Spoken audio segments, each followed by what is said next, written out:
করে ট্যাক্স এবং ভ্যাট সংগ্রহ করার জন্য আমাদের বর্তমানে ট্যাক্স এবং ভ্যাট অটোমেশনের কোনো বিকল্প নেই। এবং আন্ডার টেবিল যেই ধরনের কম্প্রোমাইজ আছে বা আন্ডার টেবিল যেই ধরনের নেগোসিয়েশন হয় সেটাও কিন্তু কমে যায়। 1,28,00,000 টিআইএন ধারী আছে, 1,28,00,000, কিন্তু আয়কর রিটার্ন জমা দিচ্ছে 5.5 লাখের মতো, মানে এটা 5%ও না।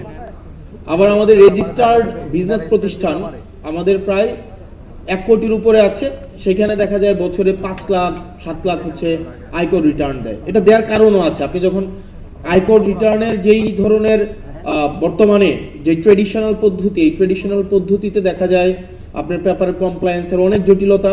এবং কিছুদিন আগে একজন বিজনেসম্যান বলছিলেন এনবিআর যেটা রয়েছে এটা বেসিক্যালি হচ্ছে এখন ন্যাশনাল ব্যুরোক্রেটিক রিপ্রেশনের একটা বলা যায় এনবিআর স্ট্যান্ড।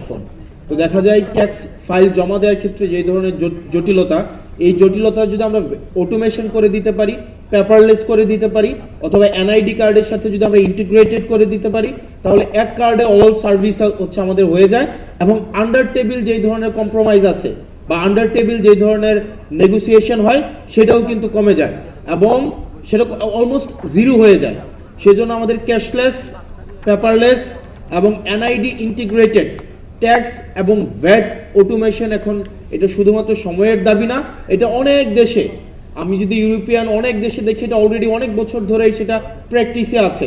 আপনি ইংল্যান্ডে যান, ইউএসএতে যান, ইউএসএতে যে ট্যাক্স দিচ্ছে এটা মেশিনকে ট্যাক্স দেয়। ইউএসএ দেখা যায় আপনি যখন একটা ট্যাক্স দিবেন, এটা হচ্ছে আপনি একটা স্ট্রিটে বিভিন্ন কর্নার বুথ থাকে, আপনি ওখানে ট্যাক্স দিচ্ছেন, ওখানে কোনো আপনি কে ট্যাক্স নিয়েছে কোনো ব্যক্তিকেও আপনি কখনো দেখবেন না, আপনার ওই মেশিনের সাথে হচ্ছে আপনার হচ্ছে কমিউনিকেশন হচ্ছে। তো সেখানে আন্ডার টেবিল কোনো ধরনের কম্প্রোমাইজ করার কোনো সুযোগ থাকে না। বাংলাদেশে দেখা যায় এই জিনিসটাকে পেপার ইন্টিগ্রেটেড করে রাখা হয় এবং ব্যাপারটাকে খুব জটিল করে রাখা হয়। সেজন্য যারা ব্যবসায়ী আছে তাদের সুবিধার জন্য এবং আমরা বেশি করে ট্যাক্স এবং ভ্যাট সংগ্রহ করার জন্য আমাদের বর্তমানে ট্যাক্স এবং ভ্যাট অটোমেশনের কোনো বিকল্প নেই। আর দ্বিতীয় যে বিষয়টা, বর্তমানে আমাদের যেই সংকট, আমরা কিছুদিন আগে যেই জাতীয় সংকটের মধ্য দিয়ে গিয়েছে সেটা হচ্ছে আমাদের ফুয়েল ক্রাইসিস, একই সাথে সাথে আমাদের এনার্জি ক্রাইসিস। এই ফুয়েল এবং এনার্জি ক্রাইসিস এখন দেখা যায় লম্বা লাইন কমে গিয়েছে, এখন লম্বা লাইন নাই।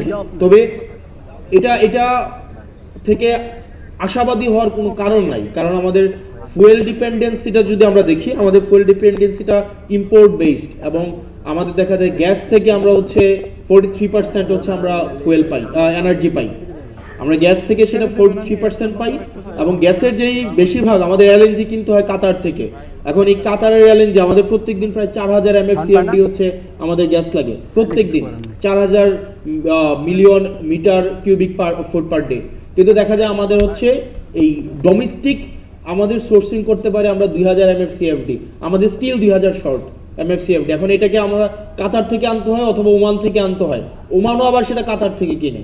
এখন দেখেন আমরা এই যে হেভিলি একটা ইম্পোর্ট ডিপেন্ডেন্ট একটা হচ্ছে আমরা ফুয়েলে গিয়ে আমাদের এনার্জি আমাদের সোর্স করতে হয়।